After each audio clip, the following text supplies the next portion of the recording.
조선 중기 한양 북촌에 대대로 높은 벼슬을 지낸 좌의정 윤계손 대감의 저택이 있었습니다.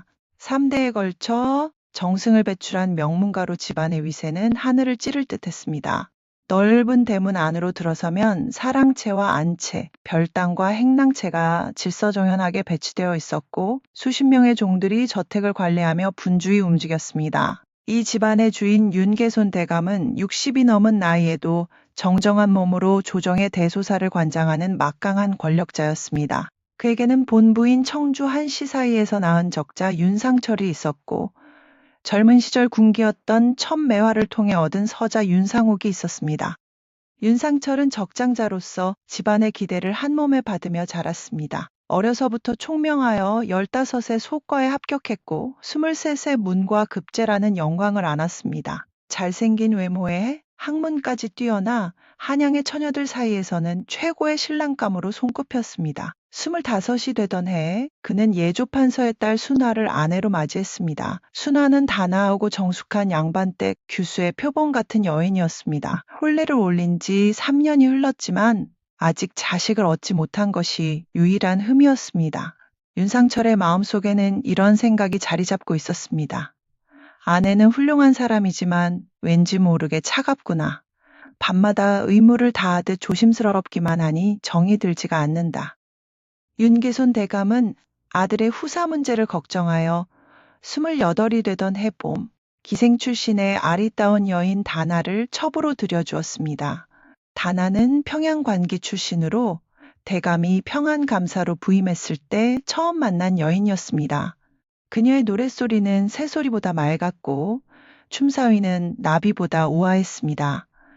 대감은 임기를 마치고 한양으로 돌아올 때 그녀를 데려와 아들의 첩으로 삼았습니다. 다나가 별당에 거처를 정하자 윤상철은 매일 밤 그곳으로 발걸음을 옮겼습니다. 그녀는 안채의 본부인과는 달리 능숙하게 남자의 마음을 사로잡을 줄 알았습니다. 교태 섞인 목소리로 속삭이고 유연한 몸짓으로 유혹하며 침소를 뜨겁게 달구었습니다. 윤상철의 심장은 그녀와 함께 있을 때마다 격렬하게 뛰었습니다. 이것이 진정한 남녀 사이의 정의로구나. 순화와의 밤은 의무였지만 다나와의 밤은 환희로다. 윤상철은 다나에게 빠져들었고 안채의 정실 부인을 거의 찾지 않게 되었습니다. 석 달이 흐른 어느 날 다나가 임신 소식을 전했습니다. 윤상철은 기뻐 어쩔 줄 몰랐고 윤계손 대감 또한 만족스러운 미소를 지었습니다. 허허, 드디어 손자를 보게 되는구나. 비록 서얼이나 대를 이을 혈육이 생기니 다행이로다. 하지만 안채의 순화 부인은 깊은 시름에 빠졌습니다. 밤마다 홀로 잠자리를 지키며 눈물을 흘렸습니다. 남편은 이제 나를 돌아보지도 않는구나. 저 천한 기생년이 남편을 빼앗아 갔구나. 윤계손 대감은 며느리가 아직 자식을 얻지 못한 것이 못내 마음에 걸렸습니다. 그는 아들 윤상철을 불러 단호하게 말했습니다. 상철아, 들으라. 내가 다나에게만 빠져 본부인을 소홀히 하니 이 무슨 꼴이냐. 집안의 대를 이을 적자를 낳는 것이 먼저다. 한동안 별당 출입을 삼가하거라. 윤상철은 마지못해 고개를 끄덕였지만 속으로는 불만이 가득했습니다. 그날 밤부터 그는 억지로 안채로 발걸음을 돌렸지만 순화와의 잠자리는 여전히 의무처럼 차가웠습니다. 한 달이 지나고 2달이 지났지만 좋은 소식은 들려오지 않았습니다. 대신 별당의 다나는 점점 배가 불러왔습니다. 어느 무더운 여름밤이었습니다. 윤상철은 잠을 이루지 못하고 뒤척이다 마당으로 나섰습니다. 달빛 아래 별당 쪽에서 희미한 촛불이 보였습니다. 다나가 더위에 잠을 못 이루나 보구나. 발걸음은 자연스럽게 별당을 향했습니다. 그런데 별당 앞마당에 이르렀을 때 이상한 소리가 들려왔습니다. 낮게 속삭이는 남자의 목소리와 여자의 웃음소리. 윤상철의 가슴이 철렁 내려앉았습니다. 그는 조심스럽게 담장 너머로 다가가 안을 엿보았습니다. 그리고 그가 본 광경은 평생 잊을 수 없는 지옥 같은 장면이었습니다. 촛불 아래 다나가 누군가와 나란히 앉아 있었습니다. 그 옆에 앉은 남자는 다름 아닌 윤계손 대감, 바로 윤상철의 아버지였습니다. 대감의 손이 다나의 어깨를 감싸고 있었고 다나는 대감의 품에 몸을 기댄 채 교태를 부리고 있었습니다. 대감마님, 이러시면 아니 되옵니다. 도련님께서 아시면 어찌하시려고요. 다나가 가늘게 웃으며 말했지만 그녀의 몸은 대감의 품을 벗어나지 않았습니다. 허허, 걱정 말거라. 저놈은 지금쯤 안채에서 골아떨어졌을 게다. 그리고 내 뱃속의 아이 말이다. 그건 내 핏줄이란 걸 너도 잘 알지 않느냐. 대감이 나지막이 웃으며 말했습니다. 윤상철은 그 자리에 얼어붙고 말았습니다. 온몸의 피가 거꾸로 솟구치는 것 같았습니다. 아버지가 내 첩과 정을 통했다니 그것도 내가 별땅에 드나들기 전부터였단 말인가. 다나가 임신한 아이는 내 아이가 아니라 아버지의 아이였던 것인가. 눈앞이 캄캄해졌습니다. 그는 비틀거리며 그 자리를 빠져나왔습니다. 마음속에서는 분노와 배신감과 수치심이 뒤섞여 폭풍처럼 휘몰아쳤습니다. 아버지는 나를 속였다. 내 여자를 빼앗고도 태연하게 손자를 본다고 기뻐했구나. 다나, 그년도 처음부터 나를 이용한 것이었어. 그는 자신의 방으로 돌아와 밤새도록 술을 마셨습니다. 분노에 가득 찬 눈으로 천장만 바라보았습니다. 어찌해야 하나? 이 치욕을 어찌 갚아야 하나? 다음날 새벽 그는 피로 충혈된 눈으로 일어나 별당으로 향했습니다. 다나는 평소처럼 그를 맞이했습니다. 도련님 어찌 이리 이른 시각에 오셨습니까? 밤새 편찮으셨나 봐요. 윤상철은 그녀를 빤히 바라보았습니다. 그 아름다운 얼굴 뒤에 숨은 거짓과 배신이 이제야 보였습니다. 다나, 내 뱃속의 아이는 누구의 씨냐? 다나의 얼굴이 순간 하얗게 굳었습니다. 도련님 무슨 말씀을 그리 하십니까? 당연히 도련님의 자식이옵니다. 거짓말 마라. 나는 어젯밤 다 보았다. 내가 아버지 품에 안겨있던 것을. 다나는 이제 더 이상 숨길 수 없음을 깨달았습니다. 그녀는 무릎을 꿇고 울먹이기 시작했습니다. 도련님 용서하소서. 소첩이 어찌하겠습니까? 대감마님께서 저를 평양에서 데려오실 때부터 이미 뜻이 있으셨나이다. 도련님의 첩이 되라 하시니 감히 거역할 수가 없었나이다. 그렇다면 너는 나를 속이고 아버지와 정을 통한 것이냐? 소첩이 죄인이옵니다. 하오나 이는 모두 대감마님의 명이었나이다. 윤상철은 분노로 온몸이 떨렸습니다. 그는 다나의 멱살을 잡았습니다. 이 천한 것이 나와 내 아버지 사이를 갈라놓았구나. 하지만 곧 손을 놓았습니다. 다나를 벌할 방법을 찾기 전에 먼저 해야 할 일이 있었습니다. 그는 사랑채로 향했습니다. 윤계손 대감은 평소처럼 아침 식사를 하고 있었습니다. 윤상철이 들어서자 대감은 무심히 물었습니다. 상철아, 어찌 이리 이른 시각에 나를 찾느냐? 얼굴이 좋지 않구나. 아버지 한 가지 여쭐 것이 있습니다. 별당의 다나는 누구의 여자입니까? 대감의 손이 잠시 멈췄습니다. 그러나 이내 태연한 표정으로 대답했습니다. 그게 무슨 말이냐? 다나는 네 첩이 아니더냐? 거짓말 마십시오. 제가 어젯밤 다 보았습니다. 대감의 표정이 굳어졌습니다. 잠시 침묵이 흘렀습니다. 너는 보지 말아야 할 것을 보았구나. 그렇다면 인정하시는 것입니까? 아버지께서 제 첩과 정을 통하셨다는 것을. 대감은 찻잔을 내려놓고 윤상철을 똑바로 바라보았습니다. 그래, 내가 그랬다. 다나는 원래 내가 점 찍어둔 여자였다. 너의 첩으로 준 것은 세상 사람들의 눈을 속이기 위함이었다.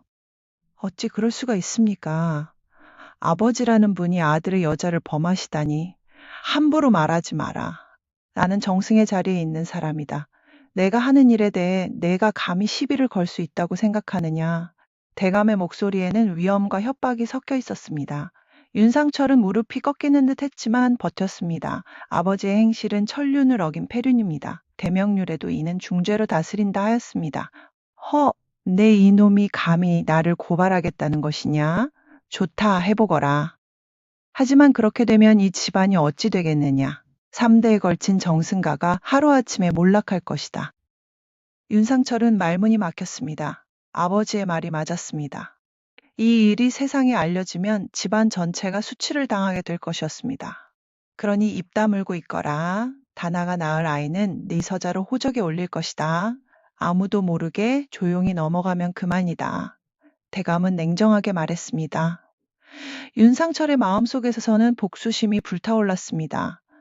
아버지는 나를 바보로 아시는구나. 이 치욕을 그냥 삼키고 살라는 것인가. 그날 이후 윤상철은 집안에 틀어박혀 지냈습니다. 술로 세월을 보내며 복수의 방법을 궁리했습니다. 한 달이 흐른 어느 날 밤이었습니다. 윤상철은 거나하게 취한 채 별당으로 향했습니다. 다나는 배가 많이 불러 몸을 가누기조차 힘들어 보였습니다. 도련님 어찌 이 밤에 오셨나이까? 다나가 놀라 일어서려 하자 윤상철이 그녀를 밀쳤습니다. 꼼짝 마라. 오늘 너를 벌할 것이다. 도련님 무슨 말씀이십니까? 윤상철의 눈에는 광기가 서려 있었습니다. 술과 분노와 수치심이 뒤섞여 그의 이성을 마비시켰습니다. 너는 아버지의 여자다. 그렇다면 나도 아버지의 여자를 가질 권리가 있지 않겠느냐. 그는 다나를 거칠게 끌어안았습니다. 다나는 비명을 지르며 저항했습니다. 도련님 안 되옵니다. 제발 그러지 마소서. 아이가 위험하옵니다. 하지만 윤상철은 듣지 않았습니다. 분노와 복수심에 가득 찬 그는 임신한 다나를 범했습니다. 다나의 울부짖는 소리가 밤공기를 가르며 퍼져나갔습니다. 그 소리를 들은 하인들이 놀라 달려왔고 곧 집안이 발칵 뒤집혔습니다. 윤계손 대감이 급히 별당으로 달려왔을 때 다나는 피를 흘리며 쓰러져 있었고 윤상철은 옷을 주섬주섬 여미며 비틀거리고 있었습니다. 이 미친놈이 무슨 짓을 한 것이냐. 대감이 분노로 떨리는 목소리로 소리쳤습니다. 윤상철은 술에 취한 눈으로 아버지를 바라보며 비웃었습니다. 아버지께서 제 여자를 범하셨으니 저도 아버지 여자를 범했을 뿐입니다. 이제 우리는 대등하지 않습니까? 이 불효막심한 놈이. 대감은 윤상철의 뺨을 세차게 때렸습니다. 하지만 윤상철은 웃음을 멈추지 않았습니다. 떼십시오. 하지만 세상이 이 일을 알게 되면 과연 누가 더 큰 벌을 받게 될까요? 아들의 첩과 정을 통한 아버지입니까? 아니면 아버지의 첩을 범한 아들입니까? 대감은 할 말을 잃었습니다. 이 폐륜적인 사건이 세상에 알려지면 집안 전체가 파멸하게 될 것이었습니다. 그날 밤 다나는 피를 너무 많이 흘려 결국 숨을 거두었습니다. 뱃속의 아이와 함께 세상을 떠났습니다. 윤계손 대감은 이 일을 은폐하기로 결심했습니다. 다나가 갑자기 병으로 죽었다고 거짓으로 알렸고 조용히 장례를 치렀습니다. 하지만 집안의 하인들 사이에서는 소문이 퍼져나가기 시작했습니다. 대감과 도련님이 한 여자를 놓고 다투다 그 여자가 죽었다는 이야기가 한양 저작거리까지 흘러들어갔습니다. 결국 이 소문은 사헌부의 귀에까지 들어갔습니다. 사헌부에서는 사건의 진상을 파악하기 위해 윤계손 대감 집안을 조사하기 시작했습니다. 하인들을 신문하고 증거를 모으는 과정에서 폐륜적인 진실이 하나씩 드러났습니다. 좌의정 윤계손이 며느리 집 기생 출신 첩과 간통했고 아들 윤상철은 그 첩을 다시 범하여 결국 첩과 아이가 모두 죽게 만들었다는 것이었습니다. 이 사건은 조정을 뒤흔들었습니다. 명문 양반가에서 일어난 전대미문의 폐륜 사건이었기 때문입니다. 임금은 크게 노하여 윤계손과 윤상철 부자를 모두 잡아들이라 명했습니다. 국문이 시작되었습니다. 윤계손 대감은 처음에는 모든 것을 부인했지만 증인들의 증언과 증거들이 쌓이자 더 이상 거짓말을 할 수 없었습니다. 신이 죄를 지었사옵니다. 하오나 이는 하늘이 신에게 내린 시련이었사옵니다. 대감은 자신의 죄를 인정하면서도 변명을 늘어놓았습니다. 윤상철도 자신이 저지른 일을 모두 털어놓았습니다. 신이 분노에 못 이겨 저지른 일이옵니다. 하오나 먼저 폐륜을 저지른 이는 아버지였사옵니다. 조정의 대신들은 이 사건을 어떻게 처리할지 놓고 격렬하게 논쟁했습니다. 이는 대명률에도 명시된 폐륜 중의 폐륜입니다. 마땅히 극형에 처해야 합니다. 사헌부 대사원이 강경하게 주장했습니다. 하오나 윤계손은 3대 정승가의 수장이옵니다. 이 일이 널리 알려지면 조정의 체면이 땅에 떨어질 것입니다. 일부 대신들은 사건을 축소하자고 주장했습니다. 하지만 임금은 단호했습니다. 법 앞에 귀천이 있을 수 없다. 윤계손은 정승의 자리에 있으면서 폐륜을 저질렀으니 더욱 무겁게 다스려야 한다. 아들 윤상철 또한 임신한 여인을 범하여 죽게 만들었으니 용서할 수 없다. 대명률에 따르면 아버지가 아들의 첩과 간통한 경우는 장백대와 유배형에 처하도록 되어 있었습니다. 아들이 아버지의 첩을 범한 경우 역시 중죄로 다스렸습니다. 하지만 이 사건은 단순한 간통이 아니었습니다. 임신한 여인을 범하여 죽게 만들었으니 강간치사에 해당했습니다. 형조에서는 윤계손에게는 파직과 유배 3천리를, 윤상철에게는 교수형을 건의했습니다. 임금은 형조의 건의를 받아들였습니다. 윤계손은 정승의 자리에서 물러나 제주도로 유배 보내라. 윤상철은 교수형에 처하되 죄명을 명확히 하여 후세에 경계가 되도록 하라. 판결이 내려지자 한양이 발칵 뒤집혔습니다. 명문 양반가의 몰락을 지켜보며 백성들은 혀를 찼습니다. 아무리 높은 벼슬을 해도 폐륜을 저지르면 벌을 피할 수 없구나. 양반이라고 법 위에 있는 것이 아니로구나. 윤상철은 형이 집행되기 전날 밤 옥중에서 유서를 남겼습니다. 나는 아버지의 배신에 분노하여 더 큰 죄를 저질렀다. 복수는 또 다른 죄악을 낳을 뿐이었다. 내 어리석음으로 죄 없는 다나와 아이를 죽게 만들었으니 10,000번 죽어 마땅하다. 다음 날 새벽 윤상철은 교수형에 처해졌습니다. 윤계손 대감은 죄인의 몸으로 제주도로 유배를 떠났습니다. 한때 한양에서 가장 권세 있던 좌의정 윤계손 대감의 저택은 텅 비었습니다. 3대에 걸쳐 정승을 배출하며 영화를 누리던 집안은 하루아침에 몰락했습니다. 본부인 청주 한씨와 며느리 순화는 친정으로 돌아갔습니다. 수십 명의 종들도 뿔뿔이 흩어졌습니다. 대문에는 관청의 봉인이 붙었고 넓은 마당에는 잡초만 무성했습니다. 저작거리에서는 이 사건이 한동안 화작거리가 되었습니다. 전기수들은 이 이야기를 각색하여 사람들에게 들려주었고 선비들은 이를 경계 삼아 폐륜을 경계하는 글을 지었습니다. 욕망은 사람을 파멸로 이끈다. 권력이 있다고 법을 벗어날 수 있다고 생각하면 안 된다. 아버지와 아들이 한 여자를 놓고 다투다 집안을 망쳤으니 이 얼마나 어리석은 일인가. 사람들은 이 사건을 통해 신분이 높다고 해서 폐륜이 용서받을 수 없다는 것을 깨달았습니다. 대명률은 엄격했습니다. 양반이든 평민이든 법 앞에서는 평등하게 죄를 물어야 했습니다. 특히 존속과 비속 사이의 윤리를 어긴 폐륜은 가장 무거운 죄로 다스렸습니다. 윤계손 대감 집안의 비극은 권력과 욕망이 결합했을 때 얼마나 참혹한 결과를 낳는지 보여주는 사례였습니다. 몇 년 후 제주도 유배지에서 윤계손 대감은 병으로 세상을 떠났습니다. 죽을 때까지 그는 자신의 죄를 뉘우쳤다고 합니다. 내가 잠시 욕심을 참지 못하여 아들을 죽음으로 몰아넣었구나. 명문가의 자손으로 태어나 높은 벼슬까지 했건만 결국 폐륜으로 집안을 망쳤으니 이 얼마나 부끄러운 일인가. 그의 유언은 후손들에게 전해졌습니다. 부디 욕망을 경계하고 법도를 지키며 살아라. 신분이 높다고 교만하지 말고 권력이 있다고 함부로 행동하지 말라. 한순간의 욕심이 평생의 명예를 무너뜨릴 수 있다. 조선시대 양반 사회는 겉으로는 엄격한 유교 윤리를 강조했지만 실제로는 첩제도를 통해 남성들의 욕망을 묵인했습니다. 양반 남성들은 본부인 외에도 여러 명의 첩을 둘 수 있었습니다.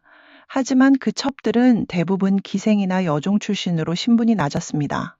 이들을 통해 낳은 자식은 썰이라 하여 관직에 나아갈 수 없었고 적자들에 비해 차별을 받았습니다. 축첩 제도는 표면적으로는 후사를 잇기 위한 것이라 했지만 실제로는 남성들의 성적 욕망을 채우는 수단이었습니다. 그리고 때로는 이러한 제도가 가족 내의 비극을 불러일으켰습니다. 윤계손 대감 집안의 사건은 축첩제도의 어두운 면을 여실히 보여주었습니다. 아버지가 아들 첩과 간통하고 아들이 그에 대한 복수로 아버지의 첩을 범하는 폐륜이 일어난 것입니다. 이는 단순히 한 집안의 비극이 아니라 조선사회 전체가 안고 있던 모순의 상징이었습니다. 명문가의 대감이라 해도 욕망을 절제하지 못하면 파멸한다는 교훈을 남겼습니다. 그리고 법은 신분에 관계없이 공평하게 적용되어야 한다는 원칙을 확인시켜 주었습니다. 이 사건 이후 조정에서는 양반가의 축첩제도에 대한 논의가 일어났습니다. 일부 선비들은 첩제도 자체를 폐지해야 한다고 주장했습니다. 첩제도는 가정의 화목을 해치고 폐륜을 낳는 근원입니다. 일부 일처제를 엄격히 지켜야 합니다. 하지만 대다수의 양반들은 이에 반대했습니다. 후사를 잊지 못하는 집안은 어찌하란 말입니까? 첩제도는 필요하깁니다. 결국 첩제도는 폐지되지 않았습니다. 다만 첩을 둘 때는 본부인의 동의를 받도록 하고 아버지와 아들이 동시에 같은 여자를 첩으로 삼는 것을 명확히 금지하는 법령이 추가되었습니다. 세월이 흐르면서 윤계손 대감 집안의 사건은 야사로 전해졌습니다. 한양 저작거리의 전기수들은 이 이야기를 들려주며 사람들에게 교훈을 주었습니다. 옛날 한양에 좌의정 윤계손이라는 대감이 있었답니다. 권세도 높고 재산도 많았지만 욕망을 절제하지 못하여 결국 집안을 망쳤죠. 사람들은 이 이야기를 들으며 고개를 끄덕였습니다. 아무리 높은 자리에 있어도 폐륜을 저지르면 벌을 받는구나. 권력이 영원할 것 같지만 한순간에 무너질 수 있구나. 조선 중기의 이 사건은 오늘날에도 여전히 교훈을 줍니다. 권력과 지위가 높다고 해서 윤리와 도덕을 무시해서는 안 됩니다. 가족 간의 신뢰와 존중이 무너지면 어떤 집안도 유지될 수 없습니다. 욕망을 절제하지 못하면 자신뿐만 아니라 주변 사람들까지 불행하게 만듭니다. 법은 신분에 관계없이 공평하게 적용되어야 합니다. 윤계손 대감과 윤상철 부부자의 비극은 이 모든 교훈을 담고 있습니다. 한때 한양에서 가장 권세 있던 집안이 하루아침에 몰락한 이야기는 후세 사람들에게 영원한 경계가 되었습니다. 북촌의 텅 빈 저택은 오랫동안 방치되었습니다. 아무도 그 집을 사려 하지 않았습니다. 폐륜이 일어난 곳에 살고 싶어 하는 사람은 없었기 때문입니다. 비바람이 몰아치면 빈집에서는 이상한 소리가 들린다는 소문도 돌았습니다. 다나의 원혼이 떠돈다는 이야기도 사람들 입에 오르내렸습니다. 밤마다 별당에서 여자의 울음소리가 들린다더라. 죄 없이 죽은 영혼이 하늘 품고 떠도는 게지. 결국 그 저택은 몇십 년 후 헐리고 말았습니다. 그 자리에는 다른 집이 들어섰고 윤계손 대감 집안의 흔적은 완전히 사라졌습니다. 하지만 이 사건의 기록은 남았습니다. 조선왕조실록에는 이 사건이 상세히 기록되어 있습니다.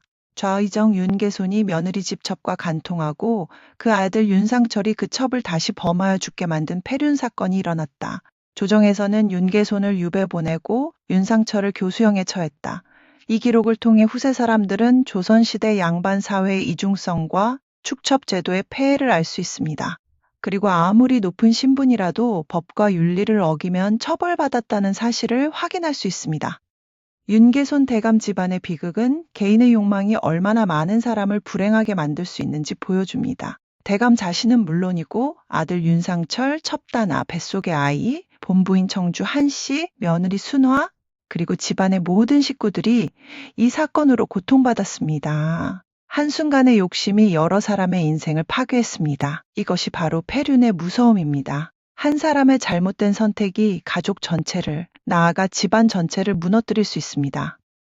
오늘날 우리가 윤계손 대감 집안의 이야기에서 배워야 할 것은 명확합니다. 권력과 지위가 있다고 해서 함부로 행동해서는 안 됩니다. 가족과 타인을 존중해야 합니다. 욕망을 절제할 줄 알아야 합니다. 법과 윤리를 지켜야 합니다. 이러한 기본적인 원칙들을 지키지 않으면 아무리 높은 곳에 있어도 언젠가는 추락하게 됩니다. 윤건 대감과 윤상철 부자의 비극은 이를 생생하게 보여주는 역사의 교훈입니다. 조선시대 한양 북촌에서 일어난 이 폐륜 사건은 수백 년이 지난 지금도 우리에게 많은 것을 생각하게 합니다. 인간의 욕망, 권력의 오만, 가족의 신뢰, 법의 공정성에 대해 다시 한번 돌아보게 만듭니다. 그리고 어떤 시대를 살든 지켜야 할 기본적인 윤리와 도덕이 있다는 것을 일깨워줍니다. 윤계손 대감 집안의 몰락은 이 모든 것을 담은 역사의 거울입니다. 이 이야기가 여러분에게 교훈이 되었기를 바랍니다. 조선시대 양반가에서 일어난 폐륜적 성 스캔들의 전말을 통해 우리는 인간의 욕망과 그 대가에 대해 배울 수 있습니다. 역사는 과거의 기록이지만 동시에 현재를 사는 우리에게 주는 교훈입니다. 같은 실수를 반복하지 않기 위해 우리는 역사를 기억해야 합니다. 더 많은 조선시대 이야기가 궁금하시다면 구독과 좋아요 부탁드립니다. 역사 속에 숨겨진 흥미로운 이야기들을 계속해서 전해드리겠습니다.